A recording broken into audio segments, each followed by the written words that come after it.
আসসালামু আলাইকুম, welcome to Nusrat fashion design. আজকে আমি আপনাদেরকে খুবই সুন্দর একটা কোটি ডিজাইন করে দেখাবো। কোটি ডিজাইন করার জন্য এখানে প্রথমে আমি কোটি কেটে নিয়েছি আর নিয়ে নিচ্ছি সুতা। এখানে আমি ডিমসের সুতাটা নিয়ে নিয়েছি, আপনারা চাইলে এখানে 6 তারের সুতাও নিয়ে নিতে পারেন। এই সুতাটা আপনারা যে কোনো লেস ফিতার দোকানেই পেয়ে যাবেন। এই সুতার এক পিস 10 টাকা করে নিবে।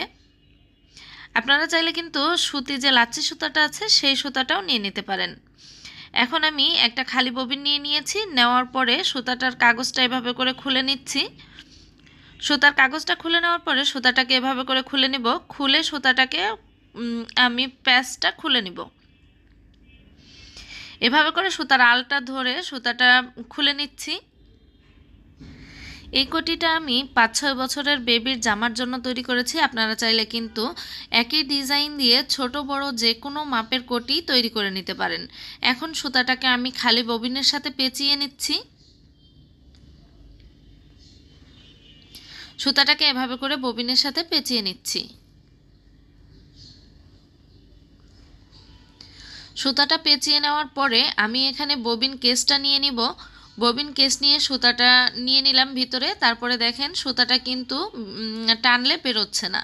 সুতাটা যেহেতু মোটা তাই ববিনের এখানে যে স্ক্রুটা আছে এই স্ক্রুটাকে ঢিলা করে নিতে হবে। আমি একটা ববিন দিয়ে সুতার ববিনের স্ক্রুটা ঢিলা করে দিয়েছি। আপনারা কিন্তু ছোট স্ক্রু ড্রাইভার দিয়েও ঢিলা করে নিতে পারেন। এখন আমি এই কোটির মাপে একটা বক্রম কেটে নিয়েছি। এটা পেস্টিং বক্রম। এই বক্রমটা এখন আমি এই যে কোটির সাথে আয়রন করে নিয়েছি। এই বক্রমটা আপনারা যে কোনো লেস ফিতার দোকানেই পেয়ে যাবেন। এখন আমি একটা স্কেল দিয়ে এভাবে করে এঁকে নিচ্ছি। প্রথমে একটা দাগ দেওয়ার পরে 1 স্কেল পরিমাণ জায়গা বাদ রেখে রেখে এভাবে করে দাগ দিয়ে দিচ্ছি। এক সাইডে দাগ দেওয়ার পরে তারপরে আমি এভাবে করে আবারও কোনাকুনি করে দাগ দিয়ে দিচ্ছি।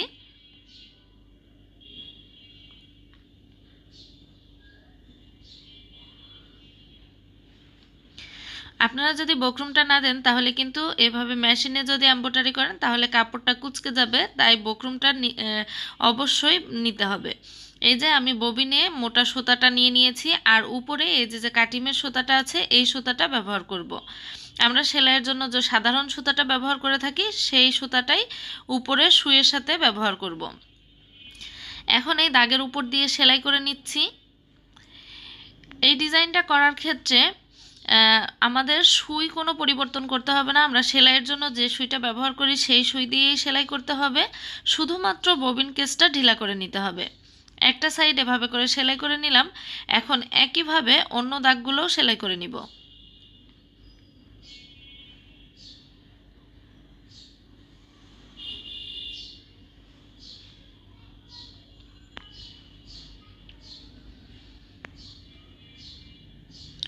সব দাগগুলো সেলাই করে নেওয়ার পরে সাইড দিয়ে যে সুতাগুলো আছে এই সুতাগুলো কেটে নিচ্ছি। সুতাগুলো কেটে নিয়েছি। একইভাবে আমি আরেক পার্টও সেলাই করে নিয়েছি।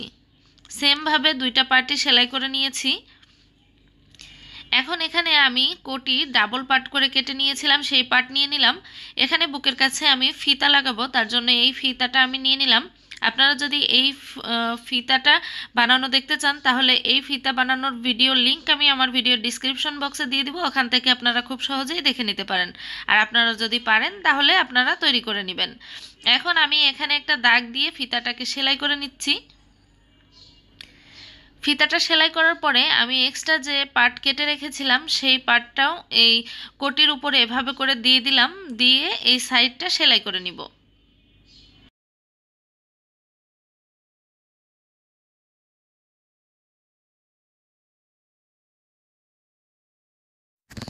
সাইডটা সেলাই করে নেওয়ার পরে এখন এইখানে আমি এভাবে করে ছোট ছোট করে কেটে নেব।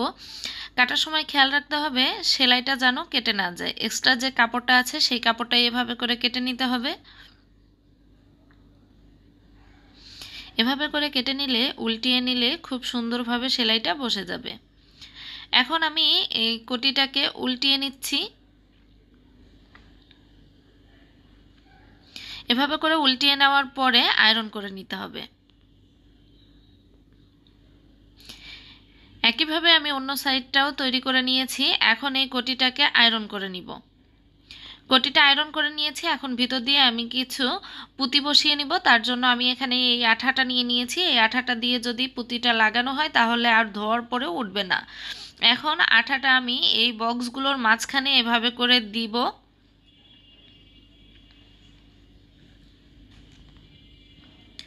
আঠাটা এভাবে করে লাগিয়ে নিব।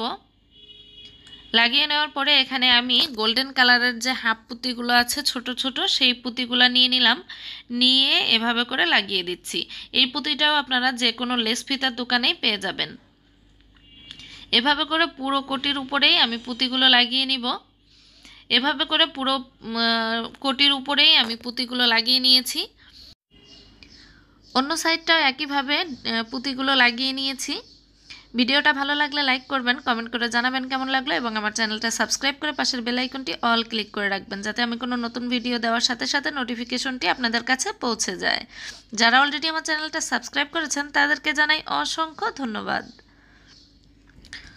মাঝখানে ফিতাটাকে এভাবে করে বেঁধে দিব। দিয়ে যে জামার সাথে কোটিটা সেলাই করব, সেই জামার সাথে শুধুমাত্র কোটিটাকে সেলাই করে দিতে হবে। আমি যে জামার সাথে কোটিটাকে সেলাই করেছি, এই যে দেখতে পাচ্ছেন সেই জামাটা, এটা আমি আপেল কাট জামা তৈরি করেছি 6 বছরের বাচ্চার জন্য। আপনারা যদি এই জামার ভিডিওটা দেখতে চান তাহলে আপনাদের সুবিধার জন্য আমি এই ভিডিওর ডিসক্রিপশন বক্সে এই জামার ভিডিওর লিঙ্কটা দিয়ে দিব। ওখান থেকে আপনারা খুব সহজেই ভিডিওটা দেখে নিতে পারবেন। আজকের মতো বিদায় নিচ্ছি। আপনারা সবাই ভালো থাকবেন, সুস্থ থাকবেন। আসসালামু আলাইকুম, আল্লাহ হাফেজ।